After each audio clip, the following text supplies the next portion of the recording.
Welcome, you guys. How are you? We're, If you would, we're happy. We're good. yeah, please tell us who you are, what you do, where you're from, how long you guys have known each other and worked together. So, Ah, all right. Uh, so I'm Zeyneb Magavi, and I am in Cambridge, Mass. And I'm co-executive director of Heet with Audrey, who is also with us. Audrey? I'm Audrey Schulman. I'm, another co-executive director, and my dog is barking in the background occasionally. welcome to COVID 2020, working at home. Yep. Woohoo! Great. So, tell us a little bit about HEAT, you guys, and what the acronym stands for and how you got started. So it started about probably 12 or 13 years ago, where a group of neighbors worried about climate change during the era of, President Bush, felt like if the federal government wasn't doing something, we should. And so we started organizing work parties where we taught volunteers the hands-on skills that they needed to be able to reduce energy use in their own homes, and so that they could then socially market these skills to other people, because making us all into energy efficiency people who care for the planet. As the years went by, we learned more and more. There was one of the first events we did, someone who happened to know more about energy efficiency than almost anybody else in the country appeared at the party and explained we were doing everything wrong. So we became very data-based, and we constantly learned to improve, because if we're not doing the right things, it doesn't, we won't have the effect we need. So we began to innovate and experiment and always check back to make sure that what we were doing was actually helping. We did solar campaigns, energy efficiency. We worked in the buildings of nonprofits to be able to reach out to many different people and to help nonprofits. Then we got pulled into the vortex of natural gas leaks. And Zeynep, you want to describe this one? Oh, sure. Well, I think it might be useful to mention that we both have children.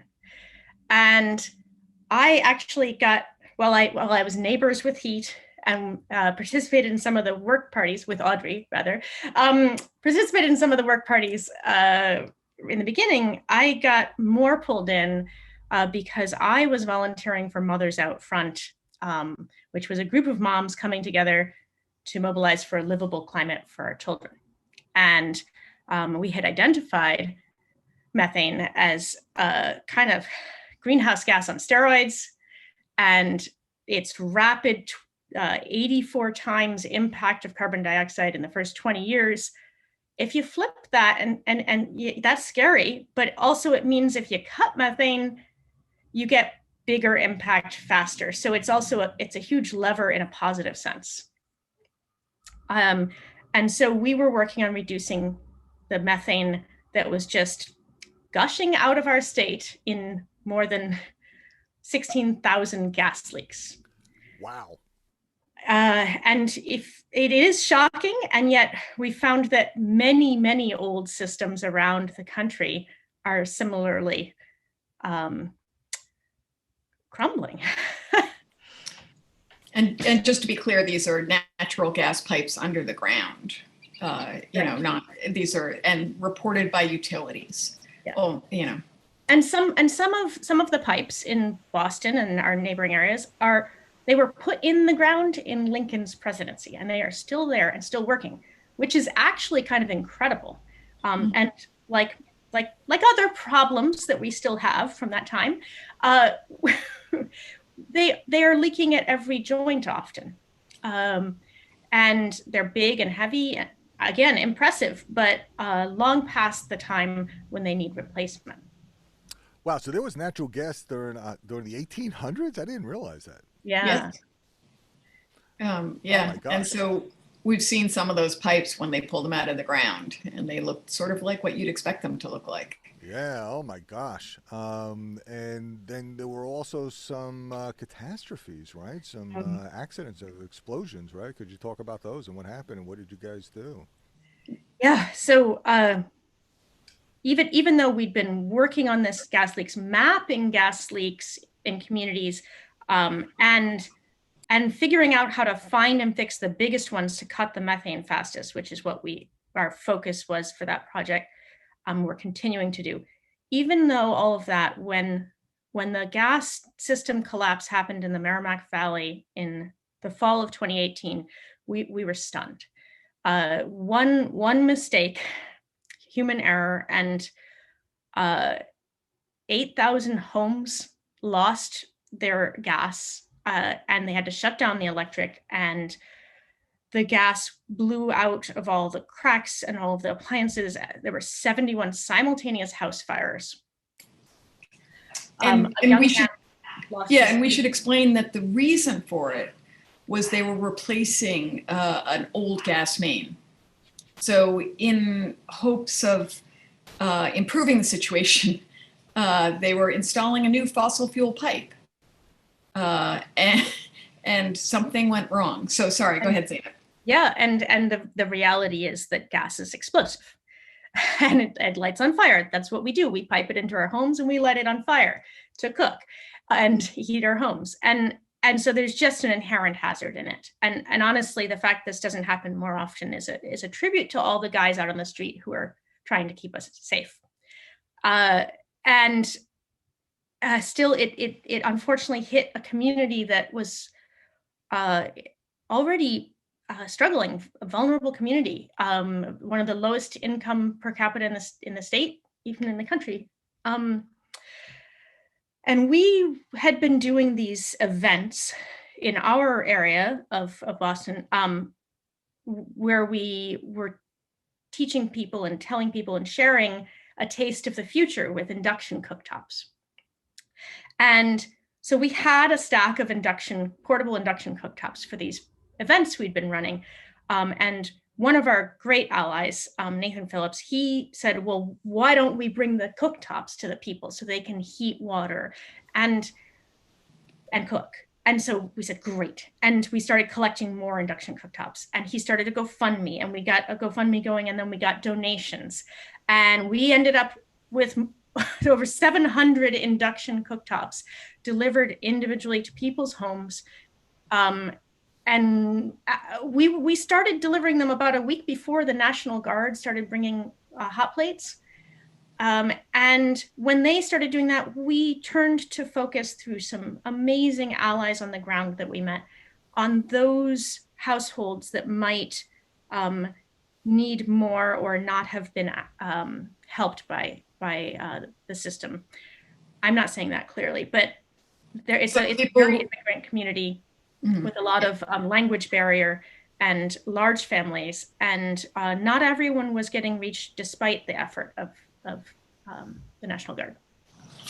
So, wow. So you guys were doing the identification of gas leaks. This explosion happened. You were also doing education about induction stovetops. Could you talk a little bit about the induction stovetop technology and how it works, and then how you were able to use it in place of natural gas for cooking?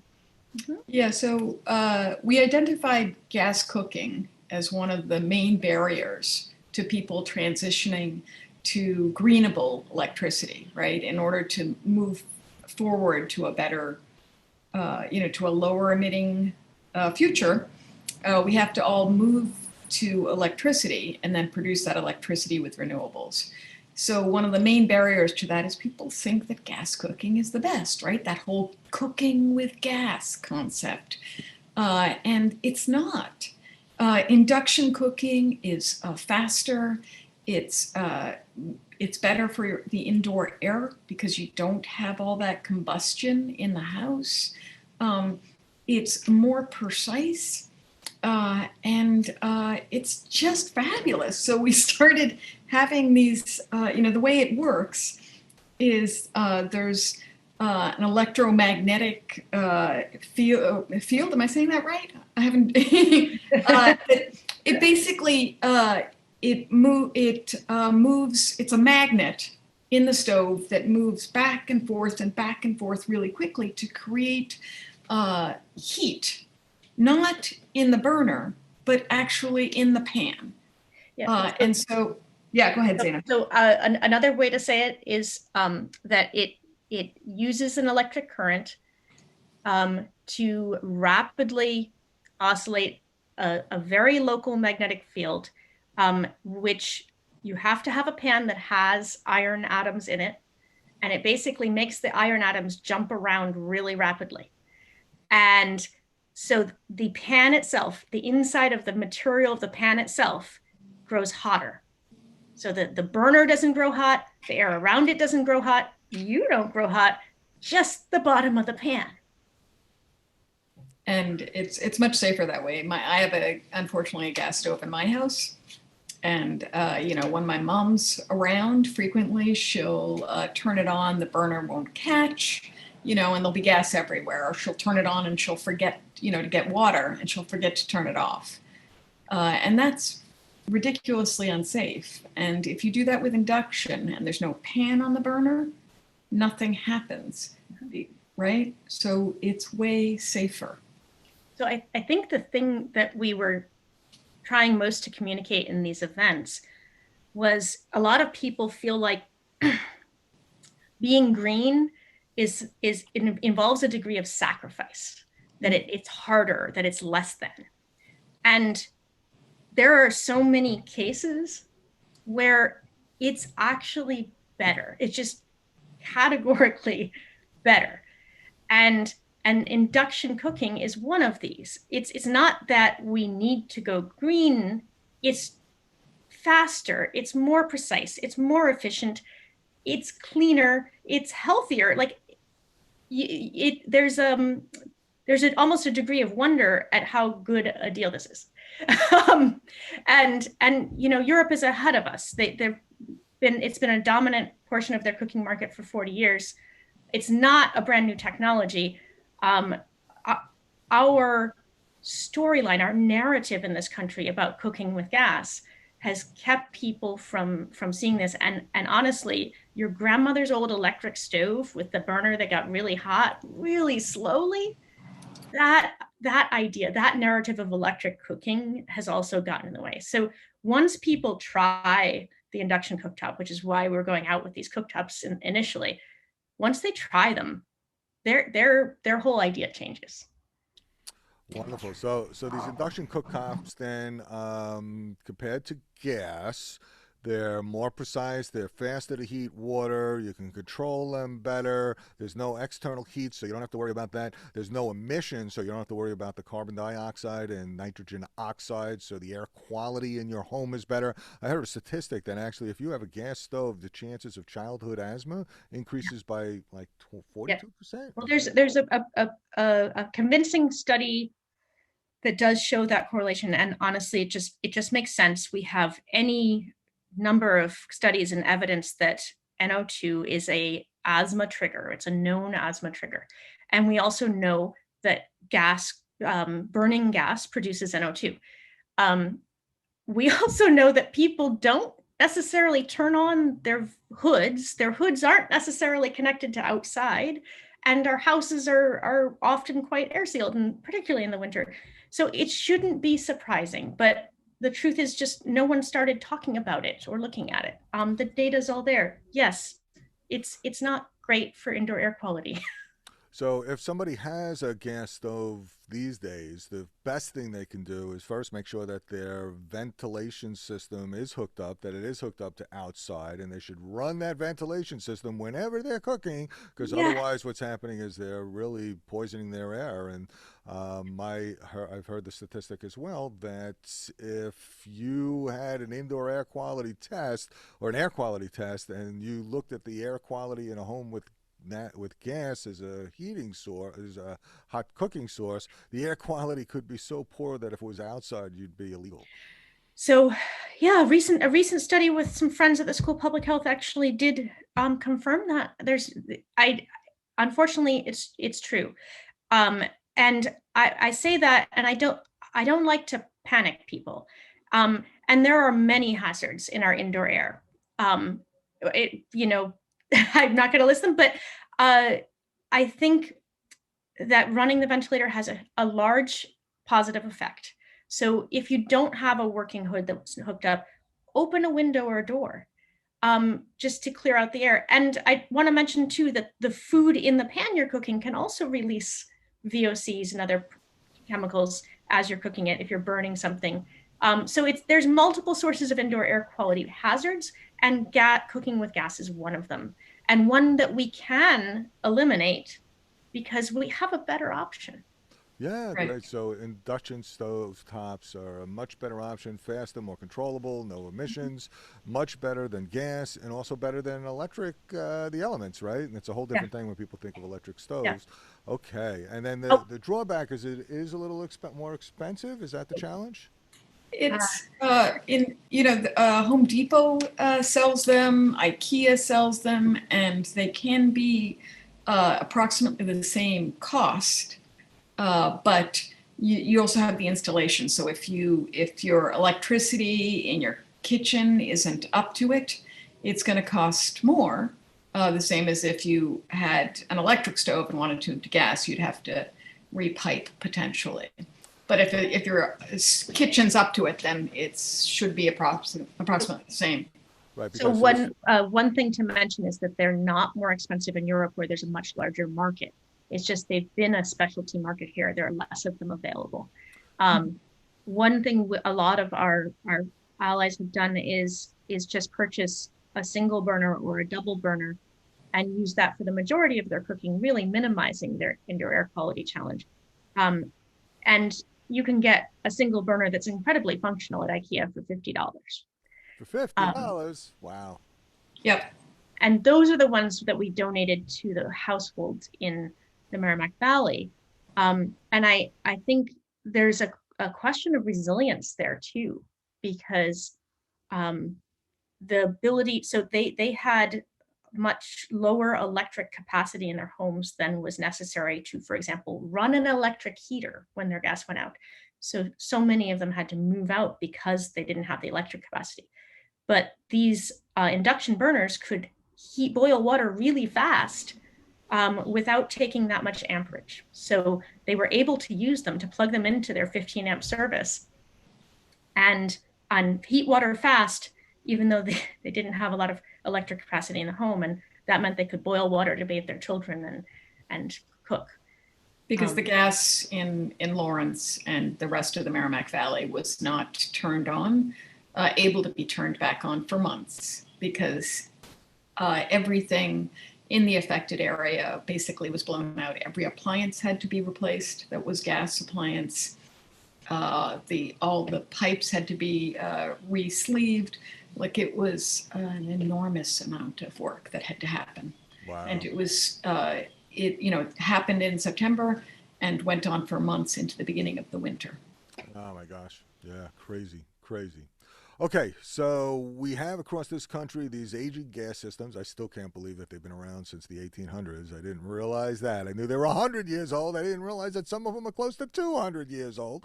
But okay, so you have all these aging gas systems, which are a lot of leaks. The leaks produce methane. The methane's not good for climate and other living things, and then if they blow up, that's a much worse situation, which has happened in many multiple municipalities across the country. So what's the solution, you guys? Oh yeah. The solution is to move beyond gas. And it's an awesome future we get to go to. So we have, not just been saying, okay, there's induction cooking and electric everything, but also we were aware that going to electric heat is more expensive, not accessible to everyone, not accessible to older buildings, quite challenging sometimes, not always. And we're talking about heat pumps here. So air source heat pumps, ground source heat pumps often have a high upfront cost and some limitations. And we also saw that as people electrify, this gas system we've been studying was going to be in bigger and bigger trouble, because as ratepayers move off, your prices go up. And here they were putting billions of dollars into new pipe, which gets paid off over 40 years, which is long past our climate goals and climate mandates in our state. So we couldn't be using them. So the gas companies themselves were actually digging their own death spiral into the ground. They're stranded assets. And so because in Massachusetts, a quarter of the infrastructure is currently being replaced right now because it's so old. So that's to give you a scope. Go ahead, Zeyneb. Yeah, no, that's exactly. And the cost, just direct cost from here forward with no increases, at least 9 billion, much more likely estimated by a local economics clinic to be 17 billion.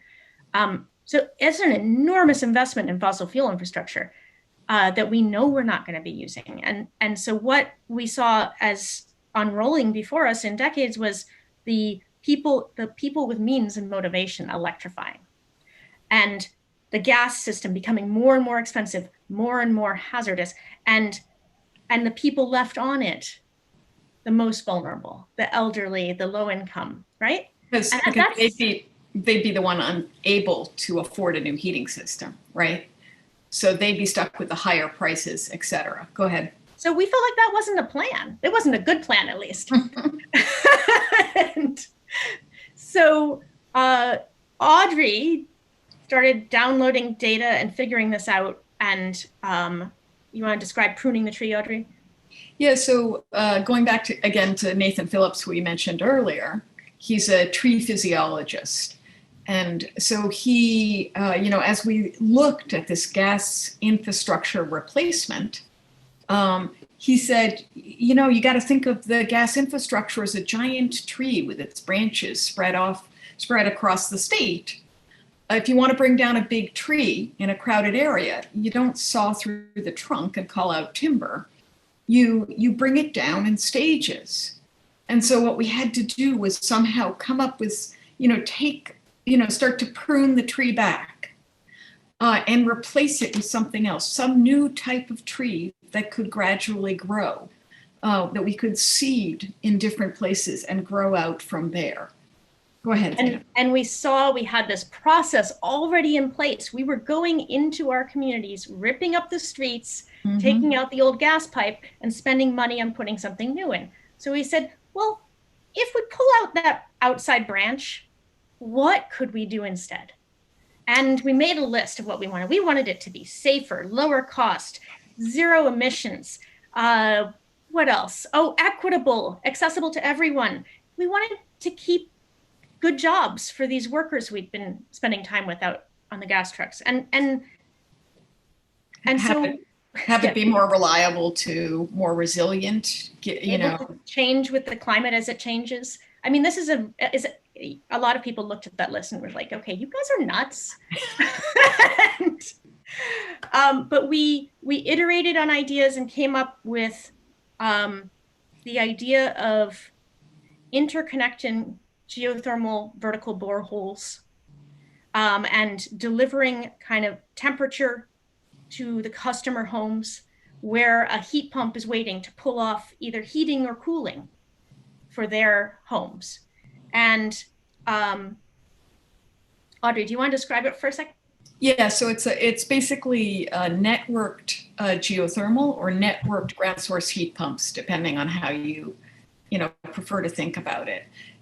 There are shallow boreholes. Just, we kept the limit to 500 feet depth or less, so 100 to 500 feet. With, basically mirroring the gas system. So a pipe running down the street with service lines to each home, going again to those heat pumps that pull off the temperature they need. And in the system would be simply water. Nothing, so it's a closed loop. It does not have to be refilled constantly. It's not using a lot of water. If it leaks, there'd be no possibility of explosion. It would just water the nearby trees. The water would not be extraordinarily hot, but at ambient temperature. And so what happens then is if you have, say, a supermarket on the corner, that's pulling constantly a lot of cold for its refrigerators, it's rejecting heat and making the water in the pipes hotter. And then the homes down the street can pull that heat off.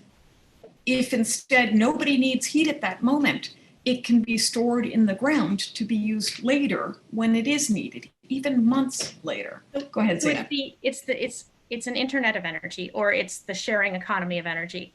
And when we first sketched this out, and the sketches weren't pretty because no graphics designer in house, we we did it. I mean, from basic thermodynamic principles, like, okay, we know this part, we know this part, we know this part. Why can't we do this? And we didn't know for sure that you can. It just seemed like you could. And we kept researching and learning and talking to as many experts as we could, and nothing we learned said otherwise. Mm-hmm. And then we put out a feasibility study request for proposals and ran our first webinar to inform people about what we wanted them to do. We wanted them to take this idea and assess the feasibility for the state of Massachusetts gas system. And every expert in the country / the world on this field, in this field, was turned up on that webinar. Somehow the word had gotten out. And we were in shock. We're getting texts saying, "Hey, do you know that guy? He drilled the Chinese Olympic Stadium geothermal." Like, yeah. And of course, Audrey and I managed to have a small technical snafu and mute ourselves for part of that, but it went amazingly well. And we had an incredible gift happen in that webinar, which was to meet a group of guys who had had a similar idea before we did, very similar, and actually knew how to build it. And they're geothermal designers out in Utah and Colorado, and they had put something, again, really similar concept, not the replacement of gas in the streets piece, but the interconnected vertical boreholes with heat pumps at an ambient temperature with central pumping. And it worked great. They had data. Their gas backup boilers hadn't fired in the past decade. And that was incredible. So basically, it's a little mini geothermal heating system, right? So you're just drilling holes, you're letting the earth kind of heat this fluid, and then you're passing the fluid around to various different places, and the various different homes and whoever else is in the neighborhood, and that neighborhood then supplies the district heating and cooling, which is very common in Europe, but very unusual here in the States. Instead, we went to a district gas system as opposed to a district heating system. And now you're saying, look, just change it out. Just drill holes under the street or around and use that heat from under the earth to heat and cool everybody. Yeah, we definitely are saying, look, just change it out. And it's interesting. It's a hybrid design because it is a district system. And in fact, it grows from the bottom up. Each geo micro district that goes in on a street, for example, as the gas pipe comes out, can then be interconnected with the next street and the next street as you grow the system from the outside in. And you do end up with what we're calling a geogrid, a district. And it's not a district in the sense that there's no central source. The generation and thermal sources are distributed throughout the grid, which is an incredibly resilient design. And you have centralized pumping and centralized backup, which is, again, really efficient. So you get the resilience and the efficiency of both decentralized and centralized. So if one pump goes down, then another one, if a street segment goes down, the other street segments can supply the energy, et cetera. And it's more, like the way we're going, if you look at the future, the way it's imagined is we will rely entirely on the electric grid, on wires delivering energy to us. And one of the problems with that is if there's a big storm, those wires are going to go down, right? So we need to have, it would be better if we had two different systems, pipes and wires, together delivering us the energy we need. And that way we as customers also have more choice. So the thing I think that is also different about what we're doing is we didn't just come up with this different approach. We also decided that the highest impact use of this idea was in the hands of someone else. not us. And so we began to immediately engage each of the gas utilities we'd already built a relationship with and begin to tell them, this might be your future. This is your way out of this storyline that they're aware of, that we're going off fossil fuels and you're a giant fossil fuel company.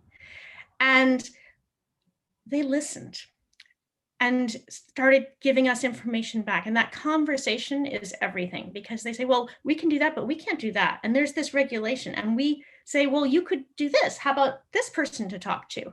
And in that process of back and forth, we include a wider and wider stakeholder network. So we're meeting with scientists, we're meeting with geo experts, we're meeting gas people, gas workers, community members, activists, climate change, everyone who will talk to us.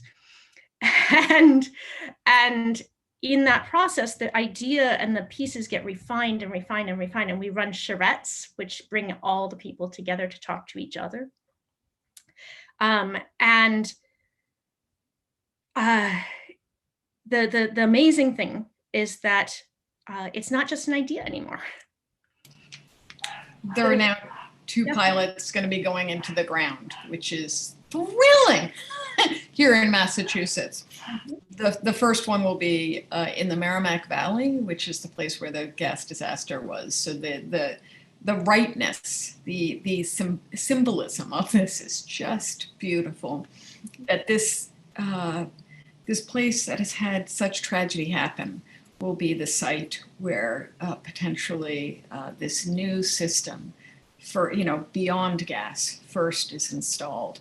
And then the second site, Eversource Gas, has received permission now to install a pilot somewhere in Eversource Gas territory with approximately 100 homes and businesses together on a shared loop, on this networked geothermal.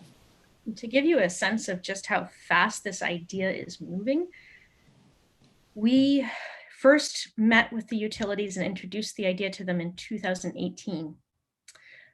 In the winter of 2018, we put out the RFP for the feasibility study. By July of 2019, we released the feasibility study. Bureau Happold Engineering did it. It's a fabulous piece of work. That allowed the gas companies to move forward. And Eversource Gas filed a rate case requesting permission from the Department of Public Utility to pilot this essentially transition off gas in the fall of 2019. The rate case takes about a year, and just this past month, they were approved and specifically asked by our Public Utility Commission to test the feasibility of this as a transition for their gas customers to move off gas. And to replace leak-prone infrastructure, so the old gas pipe from the 1800s, right? To move to a new technology from this millennium instead of last. Just to throw in quickly, the feasibility study showed that we can get all the energy we need for the vast majority of the state from the system. Go ahead. Majority of the gas system. Yes. There's a lot of the rural state that doesn't make sense for networking. Yes. But for our gas system, yes. And it's really exciting, right? And the thing that's kind of amazing is that all of the components, technologically, all of the components already exist and have been tested and used for decades. The innovation is in the application, right? It's how we put the pieces together that is different, which means we don't have to go through some of those stages of testing and quality. The heat pumps, they work, they're great. They're better and better every year. And so this is basically just essentially doable. We know it works. The questions we have coming from the pilots are, where is it optimal? What are the thresholds in terms of energy use and distance where this is an appropriate application? How do we interconnect them? Just techniques. And how do we optimize and manage them? Because it's all relying on the utility. This is a perfect use for a utility because it's it's putting upfront investment and getting long-term payback for the public good. It's doing the management to get efficiencies and optimization that no individual household could. And it's also providing low-cost access to the most vulnerable with the least money to spend in a way that we don't successfully do otherwise. I mean, because this will cost less. The energy will be delivered at a lower cost. And the other thing about utilities is they are tightly regulated. So that means that that we all have oversight over it in a way that we would not if this were a private company, a normal private company. And so National Grid has just submitted their rate case with a pilot proposal. They did so in New York and now have done so in Massachusetts. Con Ed is interested, Xcel Energy is interested. There's a potential pilot being designed in Bridgeport, Connecticut. NYSERDA is doing, putting a lot of money into this. And so it's taken on a life of its own. And we're just, Heet is turning now, pivoting again towards, I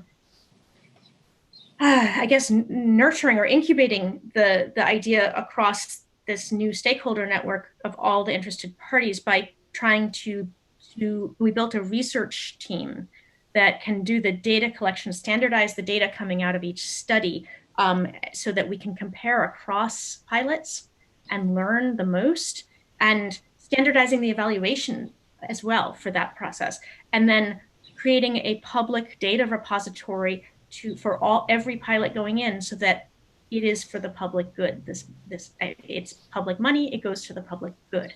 And that's actually what we do. Everything we create or produce, including the feasibility study, the geomicrodistrict idea, the names, everything is under Creative Commons, which is an open source. All we ask for is acknowledgement, and when you improve it, to let us know. Put it back in for everyone else. Wonderful. Because that's the only way we're going to be able to move forward at the speed and the scale that we need to reduce our emissions fast enough for our children and grandchildren. You guys are amazing. All right, so let me just summarize, and I'll ask you for your concluding statements and your last words of wisdom. So, as I understand it, then first, if you have a gas stove, you definitely want to think about, at the very least, ventilating and make sure that you get excellent ventilation to get those toxic fumes out, either with the vent on your stove, and hopefully it goes to the outside. And if it doesn't go to the outside, make sure you open the windows and have a fan, or just make sure you get rid of those fumes, because it's not good for your health and all the other living things that are in your house. Secondly, all of us, we're living in old gas zones where the gas system is, I still can't believe, 200 years old or 100 years old. Whatever it is, it needs to be upgraded. And instead of upgrading it with the standard technology, instead of gas, use the same gas companies which have these pipes now that will be guaranteed for 50 years, will last 100 or 200 years, and instead have them drill holes into the earth and use the earth's natural heat to distribute that heat instead of distributing gas. Use that technology, use their capital, use their infrastructure, use their monopoly power of having that distribution system, and instead distribute heating and cooling. And by doing so, we'll be able to save people money at the same time that we improve health, have a positive environmental impact, and reduce the risk of explosions in our communities. What a great thing you guys are doing. Did I get all that right? Did I miss anything? What a great summary. Wow. Yeah.